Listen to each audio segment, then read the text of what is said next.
আইনানুগ বিচারের মাধ্যমে শীঘ্রই উপযুক্ত শাস্তি দেওয়া হবে। একই কথা দেশের সকল মন্ত্রণালয়, সংস্থা, শিক্ষা প্রতিষ্ঠান, নানা কর্মক্ষেত্রের জন্য প্রযোজ্য।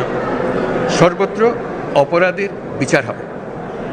আজ প্রত্যেকটি প্রতিষ্ঠান ও তার সদস্যরা নিজ নিজ কর্তব্য পালন করার মাধ্যমে দ্বিতীয় স্বাধীনতাকে উপভোগ করবেন, দেশকে গৌরবের শীর্ষে নিয়ে যাবেন এবং দেশবাসীকে এবং জগৎবাসীকে উপভোগ করার সুযোগ করে দেবেন।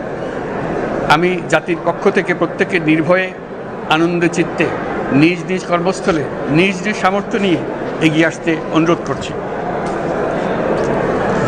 দেশের সকল মানুষকে আজ স্বাধীন, নির্ভয়, নিরুদ্বেগ থাকার জন্য নিশ্চয়তা দেওয়ার জন্য আমাদের ছাত্র শহীদরা প্রাণ দিয়েছেন। এই অভ্যুত্থানের মাধ্যমে সৃষ্ট সরকার দেশের প্রত্যেকের সরকার। এখানে থাকবে সকলের আকাঙ্ক্ষা পূরণের অধিকার। অরাজকতার বিষবাষ্প এখন যেই ছড়াবে, বিজয়ী ছাত্র জনতা সহ মুক্ত মানুষের আইনশৃঙ্খলা বাহিনীর পূর্ণ শক্তি তাকে ব্যর্থ করে দেবে।